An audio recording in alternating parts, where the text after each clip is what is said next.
بسم اللہ الرحمن الرحیم بسم اللہ الرحمن الرحیم الحمد للہ رب العالمین والصلاة والسلام علی رسولہ محمد وآلہ واصحابہ اجمعین اما بعد۔ درس نمبر 126۔ آج کے سبق کا عنوان ہے کتاب اللہ باب اول کی اقسام لفظ کے ہیں یا معنی کے۔ کتاب اللہ کا حصہ شروع ہو چکا ہے۔ کتاب اللہ سے متعلق مسائل اور اصول کا بیان ہو رہا ہے۔ آج کے سبق میں علامہ صدر الشریعہ رحمۃ اللہ علیہ یہ بیان فرماتے ہیں کہ جو کتاب اللہ کے باب اول کے جو اقسام ہیں تو وہ لفظ کے ہے، کتاب اللہ کے الفاظ سے متعلق ہے یا کتاب اللہ کے معنی سے متعلق ہے، تو اس کے بارے میں یہ بتائیں گے۔ کتاب اللہ کے جو باب اول کے اقسام ہیں وہ حقیقت مجاز صریح کنایہ اور اسی طرح عام خاص مشترک مؤول اور دلالت النص اشارت النص اقتضاء النص یہ، اور اس طرح ظاہر نص مفسر محکم اور خفی مجمل متشابہ مجمل، خفی مشکل متشابہ مجمل، یہ جو اقسام ہیں یہ الفاظ قرآن مجید کے الفاظ سے متعلق ہے یا معنی سے متعلق ہے۔ تو علامہ صدر الشریعہ رحمۃ اللہ اس میں ایک تو فخر الاسلام بزدوی رحمۃ اللہ علیہ کا طریقہ بتائیں گے اور پھر جو ان کے نزدیک راجح ہے وہ بیان فرماتے ہیں۔ فرماتے ہیں الباب الاول لما كان القرآن نظما دالا على المعنى قسم اللفظ بالنسبة الى المعنى اربع تقسیمات۔ باب اول جب قرآن ان الفاظ کا نام ہے جو معنی پر دلالت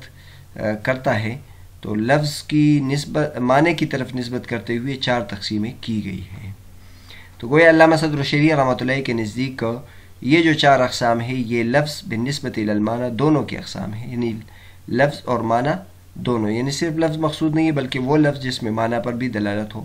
تو لہٰذا صرف معنی کے اقسام نہیں ہے یا ان میں سے بعض معنی کے اقسام بعض لفظ کے اقسام، یہ نہیں بلکہ تمام اقسام لفظ بالنسبت الی المعنی کے ہیں۔ آگے فرماتے ہیں علامہ تفتازانی رحمۃ اللہ علیہ قولہ لما كان القرآن يريد أن اللفظ الدال على المعنى بالوضع لا بد له من وضع للمعنى واستعمال فيه ودلالة عليه، فتقسيم اللفظ بالنسبة إلى معناه إن كان باعتبار وضعه له فهو الأول، وإن كان باعتبار استعماله فيه فهو الثاني، وإن كان باعتبار دلالته عليه فإن اعتبر فيه الظهور والخفاء فهو الثالث وإلا فهو الرابع۔ علامہ صدر الشریعہ رحمۃ اللہ علیہ اس عبارت میں باب اول کا پورا خلاصہ بھی بیان کر دیا اور اس کی وجہ حسر بھی ذکر کر دی۔ مصنف کا مقصد یہ ہے کہ وہ لفظ جو معنی پر دلالت کرے وضع کے ساتھ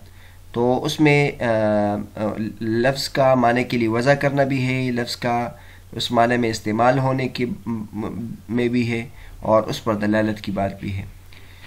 بس اگر لفظ کی بنسبت الی المعنی باعتبار وضع ہو تو یہ پہلی قسم بن جائے گی، اور اگر باعتبار استعمال کے ہو تو یہ دوسری قسم بن جائے گی، اور اگر باعتبار دلالت کے ہو معنی پر تو اگر اس میں ظہور اور خفا کا اعتبار ہو تو یہ تیسری قسم بن جائے گی، اور اگر یہ ظہور اور خفا کا اعتبار نہ ہو لفظ کا معنی پر دلالت کے اعتبار سے ہو تو یہ پھر چوتھی قسم بن جائے گی۔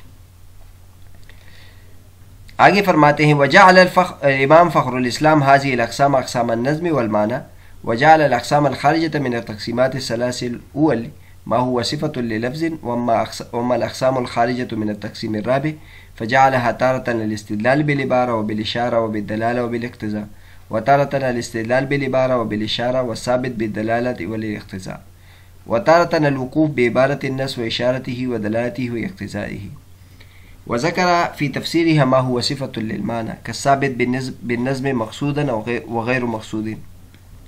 وثابت بمعنى النظم، وثابت زيادة على النص شرطا لصحته، فذهب بعضهم إلى أن أقسام التقسيم الرابع أقسام للمعنى والبواقي للنظم، وبعضهم إلى أن الدلالة والاقتضاء أقسام للمعنى وبواقي للنظم، وصرح المصنف بأن الجميع أقسام اللفظ بالنسبة إلى المعنى أقسم بالحاصل وميلا إلى الضبط۔ فخر الاسلام بزدوی رحمۃ اللہ علیہ نے یہ تمام اقسام، یہ چاروں اقسام لفظ اور معنی دونوں کے قرار دیے ہیں، لیکن پہلے تین تقسیمات سے جو اقسام نکلتی ہے ان میں سے بعض کو تو لفظ کی صفت بیان کر دی لیکن جو تقسیم رابع سے اقسام آگے نکلتی ہے اس کو کبھی استدلال بالعبارہ کے عنوان سے ذکر کرتے ہیں، استدلال بالاشارہ، استدلال بالدلالہ، استدلال بالاقتضاء، اور کبھی اس کو استدلال بالعبارہ و بالاشارہ اور الثابت بالدلالہ و بالاقتضاء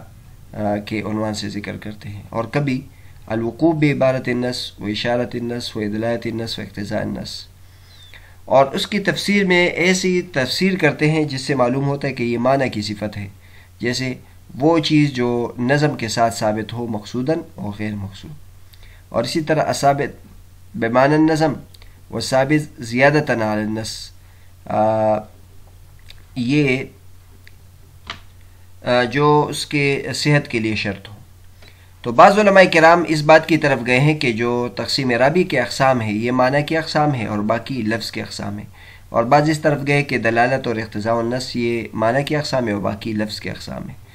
لیکن صدر الشریعہ رحمۃ اللہ علیہ نے اس بات کی تصریح کی کہ تمام کے تمام لفظ بالنسبت الی المعنی کے اقسام ہیں،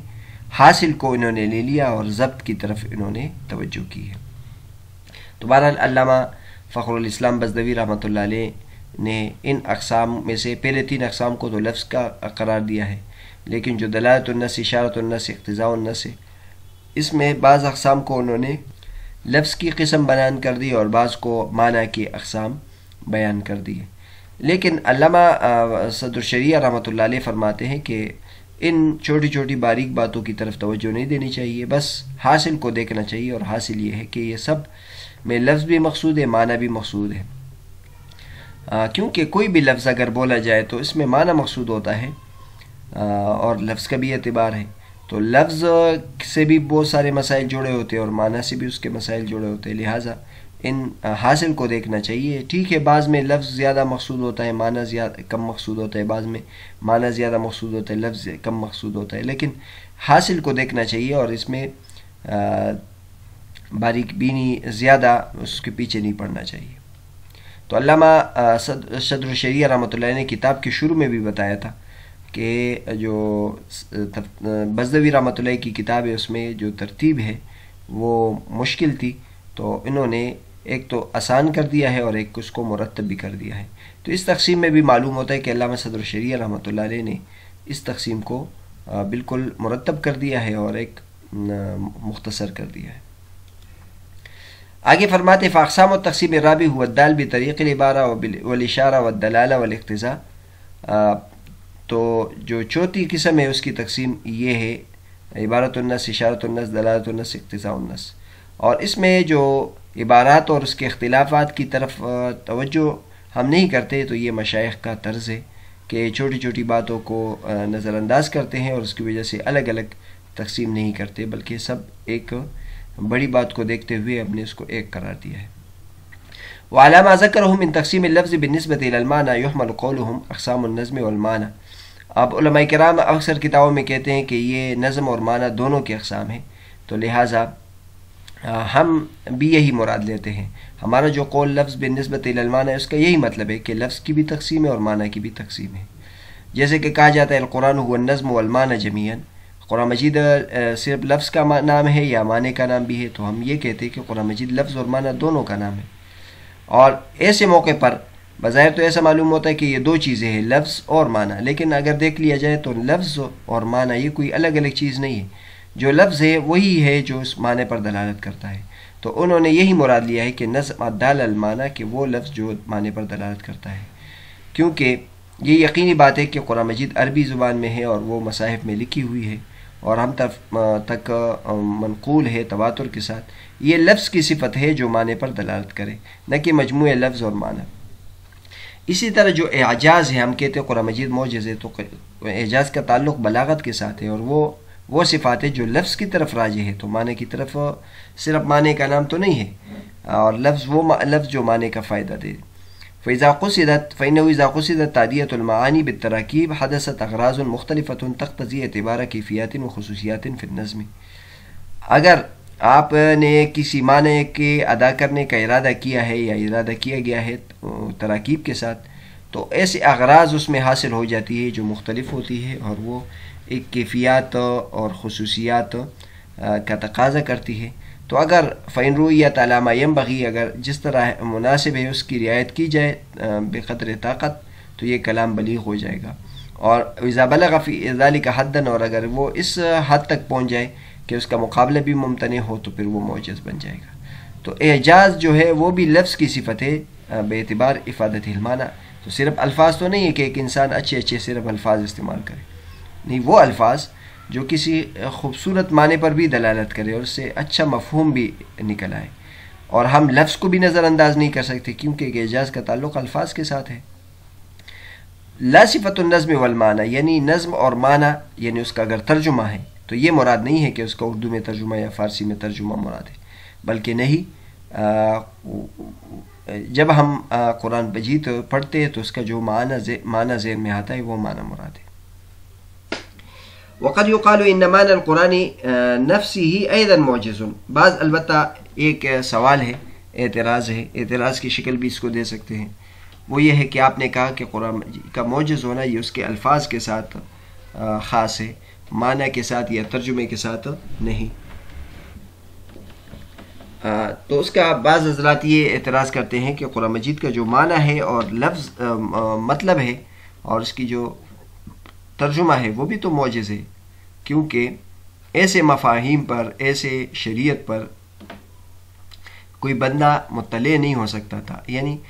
جس طرح قرآن مجید نے لوگوں کا ہے کہ آپ عربی میں اس جیسے مثل لے ہو، تو اس کا مطلب یہ ہے کہ قرآن مجید یہ بھی کہتا ہے کہ اس جیسی شریعت کوئی اور بیان نہیں کر سکتا. تو یہ اس معنی میں بھی تو قرآن مجید معجز ہے. اور یہ کہا جاتا ہے کہ تفسیر سورہ فاتحہ یہ علم کے بوجھوں میں سے ہیں، یعنی بہت زیادہ، یعنی سورہ فاتحہ کی تفسیر لکھنا یہ بہت بڑا علم ہے، یعنی اس کی تفسیر کرنا بہت مشکل ہے، اور وہ بھی یعنی معجز ہے. لیکن اس کا جواب یہ دیتے ہیں کہ یہ بھی نظم کے اعجاز میں سے ہے. قرآن مجید کے معنی کا معجز ہونا اس کا تعلق بھی لفظ کے ساتھ ہے. لفظ چونکہ عجیب ہے، خوبصورت ہے، بلیغ ہے، تو اس لیے وہ ان میں ایسے معنی کا احتمال ہے جس میں کسی اور کلام میں اس معنی کا احتمال نہیں تھا. اس لیے بہرحال وہ بھی راجع وہی اسی طرف ہے جو لفظ ہے، لفظ کے ساتھ اس کا تعلق ہے. ومقصود المشايخ من قولهم هو النظم والمعنى جميعا دفع التوهم الناشئ من قول ابي حنيفه رحمه الله بجواز القراءة بالفارسية في الصلاة ان القرآن عنده اسم للمعنى خاصة. علامہ صدر شریعہ رحمۃ اللہ علیہ نے یہ بیان فرمایا کہ یہ جو اقسام ہیں یہ لفظ بالنسبت الی المعنی کے اقسام ہیں. اور اب یہ سوال پیدا ہوتا ہے کہ عام مشائخ حنفیہ نے تو یہی کہتے ہیں کہ قرآن مجید نظم اور معنی دونوں کا نام ہے. تو اس کی توجیہ علامہ صدر شریعہ رحمۃ اللہ نے بیان کی کہ اس سے پہلے بیان کی ہے کہ جو علماء کرام یہ کہتے ہیں کہ لفظ بالنسبت لفظ اور معنی دونوں کا نام ہے، تو ان کا بھی مطلب یہی ہے، ان حضرات کا بھی مطلب یہی ہے کہ لفظ بالنسبت الی المعنی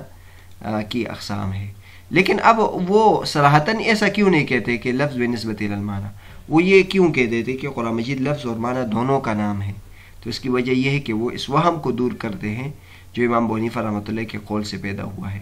امام ابو حنیفہ رحمۃ اللہ کی طرف یہ بات منسوب ہے کہ وہ کہتے ہیں کہ قرآن مجید صرف معنی کا نام ہے، لفظ کا نام نہیں ہے. اس کی انشاءاللہ اس کے بارے میں مزید تحقیق اگلے سبق میں آ جائے گی. باقاعدہ اس قول پر ہم تحقیق کریں گے کہ امام ابو حنیفہ رحمۃ اللہ کا قول ہے یا نہیں، اور ان کا اگر ہے بھی تو اس کا مطلب کیا ہے. تو چونکہ امام ابو حنیفہ رحمۃ اللہ کی طرف یہ بات منسوب تھی کہ امام ابو حنیفہ رحمۃ اللہ صرف قرآن مجید کو لفظ معنی قرار دے رہے جو قرآن مجید کا معنی ہے، تو اس لیے اس سے وہم پیدا ہوا تھا، اور امام ابو حنیفہ رحمۃ اللہ پر اس سلسلے میں اعتراضات بھی ہوئے ہیں. تو جمہور کا مسلک بھی یہ ہے کہ قرآن مجید لفظ اور معنی دونوں کا نام ہے. تو چونکہ یہ مفتابی مسلک نہیں تھا اور مشائخ حنفیہ کا بھی یہ مسلک نہیں تھا کہ قرآن مجید صرف معنی کا نام ہے، اس لیے انہوں نے ایسے الفاظ استعمال کیے کہ امام ابو حنیفہ رحمۃ اللہ کے مسلک پر رد بھی ہو جائے اور ان کی بات اس سے کوئی وہم پیدا نہ ہو جائے. لہٰذا انہوں نے صراحتاً کہا ہے کہ قرآن مجید لفظ اور معنی دونوں کا نام ہے. امام ابو حنیفہ رحمۃ اللہ کی طرف ایک قول منسوب ہے کہ وہ فارسی میں تلاوت کو جائز قرار دیتے ہیں. اس وجہ سے بھی قرار دیتے ہیں کہ یہ چونکہ معنی کا نام ہے، لہٰذا اگر اس معنی کو، اس مفہوم کو اگر کوئی فارسی میں ادا کرے تو اس سے بھی مقصد حاصل ہو جائے گا. تو بہرحال آج کے سبق میں ہم نے کتاب اللہ سے متعلق ایک تو یہ بات کی کہ کتاب اللہ کا جو باب اول ہے اس میں کیا بیان ہوں گے، تو وہ بیان کر دیا کہ اس کے میں 4 قسم کے مباحث حاصل بیان ہوں گے۔ سب سے پہلے باعتبار وضع کے ہوں گے اور وہ حقیقت مجاز صریح کنایہ، اس کے بعد باعتبار استعمال کے ہوں گے خاص عام مشترک مؤول، پھر اس کے بعد پھر دلالت سے متعلق مباحث ہوں گے، دلالت النص، اقتضاء النص، اشارت النص اور عبارت النص، اور اس کے بعد پھر جو چوتھی قسم ہے وہ ظاہر، خفی، مشکل، متشابہ، نص وغیرہ، اس قسم کے مباحث کے بارے میں بحث ہوگی۔ دوسری بات یہ بیان کی کہ امام فخر الاسلام بزدوی رحمۃ اللہ علیہ نے یہ جو 4 اقسام ہیں اور اس کے ذیلی اقسام، ان میں سے بعض کو معنی کے اقسام قرار دیے اور بعض کو لفظ کے اقسام قرار دیے، تو علامہ صدر الشریعہ رحمۃ اللہ فرماتے ہیں کہ یہ سب اقسام لفظ بنسبت المعنی کے ہیں، اور جو بعض اقسام میں اس کو معنی کی اقسام قرار دی، بعض کو لفظ کے اقسام قرار دی، اس تکلف کی ضرورت نہیں ہے۔